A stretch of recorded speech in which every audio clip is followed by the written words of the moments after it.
ఈ రోజే డౌన్లోడ్ చేయండి, మీ ఫేవరెట్ షోస్ చూడండి. భయ్యా, పూజ సామాను మొత్తం తెచ్చేసాను, పద వెళదాం. ఏమైంది భయ్యా, ఎందుకు అలా ఉన్నావు? రే రాజు, ఈ ఆలపాటి అఖిలాండేశ్వరికి మా నాన్నపైన ఇంత అభిమానం గౌరవం ఉన్నా మా అమ్మని అంత ద్వేషించడానికి కారణం మా నాన్నగారి చావులో మా అమ్మ హస్తం ఉందన్న అపవాదు వల్లేరా. మా అమ్మపై ఆ అపవాదు తొలగించి అమ్మ మంచితనం నిరూపిస్తే అత్తయ్య ద్వేషాన్ని చూడాల్సిన అవసరం మాకుండదు. చుట్టూ ఉండే వెధవల అబద్ధాలు తలకెక్కించుకోవాల్సిన అవసరం అత్తయ్యకు కూడా ఉండదు. అమ్మ ఏ పాపం చేయలేదని నిరూపిస్తాను, ఖచ్చితంగా నిరూపిస్తాను.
అమ్మా, పూజ ఏర్పాట్లన్నీ పూర్తయినాయి. అమ్మాయి వస్తే పూజ మొదలు పెడదాం. విద్య, వెళ్ళి వదిన్ని తీసుకురా. అలాగేనమ్మా.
అదేంటమ్మా, ఈ చీర కట్టుకున్నావు? నేనిచ్చిన చీర ఎందుకు కట్టుకోలేదు?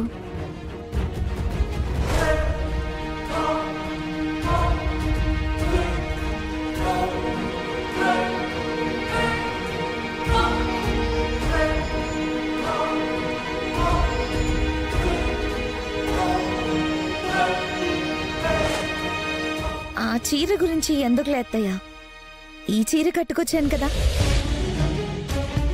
ఇది మీ అమ్మ తెచ్చిన చీర కదమ్మా. అయితే ఏంటి అత్తయ్య? పుట్టింటి చీర అవుతుంది కదమ్మా. ఈ వ్రతంలో నీ అత్తారింటి చీరనే కట్టుకుని వ్రతంలో కూర్చోవాలి, అదే సాంప్రదాయం.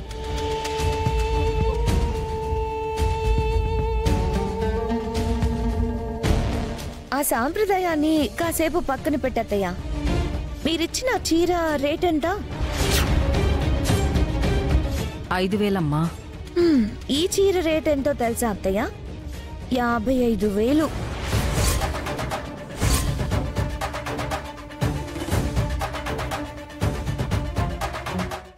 మీరిచ్చిన చీరను కట్టుకోవాలంటేనే కాదు ముట్టుకోవాలంటేనే నాకు అదోలా అనిపించింది అత్తయ్య.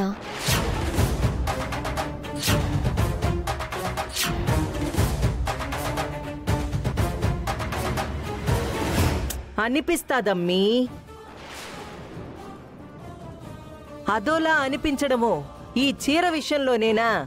ఈ ఇంటి విషయంలో, ఇంట్లో కంచం విషయంలో, మంచాల విషయాల్లో, అబ్బో ఇట్టా చెప్పుకుంటూ పోతే ఏ టు జడ్డు అన్ని విషయాల్లోనూ అదోలానే అనిపిస్తాది.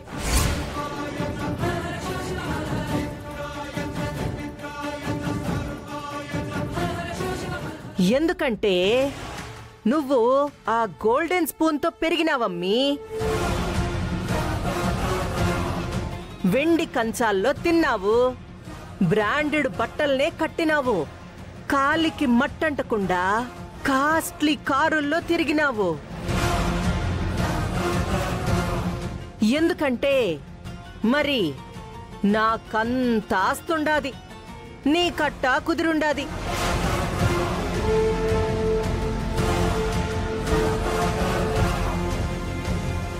మీ అత్తారిల్లు నీ పుట్టింటిలా కాదు కదా.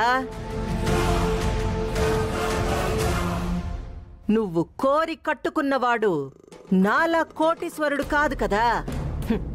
ఒక మెకానిక్ అంతే.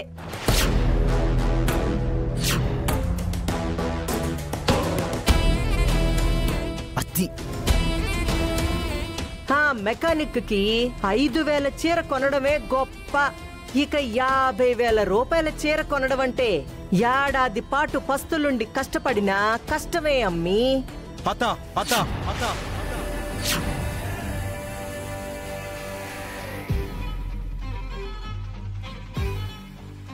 ఏమైనా దల్లుడు, నేనేమైనా లేనిది చెప్పినానా?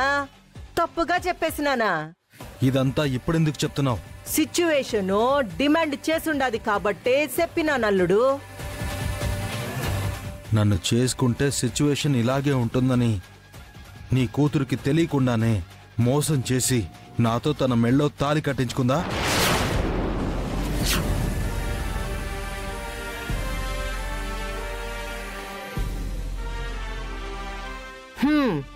తెలియకుండానే తాళి కట్టించుకున్నదల్లుడు. ప్రేమ గుడ్డిదల్లుడు.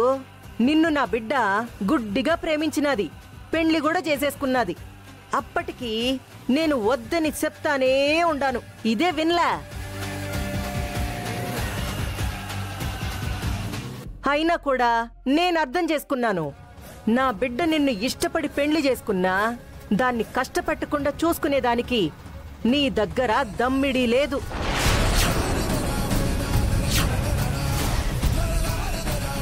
తినడానికి సరిగ్గా తిండే లేదు, తిరిగేదానికి ఒక్క కారు కూడా లేదు.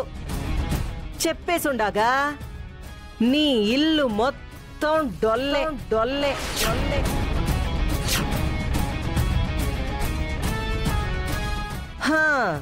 ఏమీ లేదు, ఏమీ రాదు. అందుకే ఇల్లరిక పల్లుడిగా నా ఇంట్లోనే ఉండావనుకో, నా కూతురికి ఈ తిప్పలన్నీ తప్పేవి.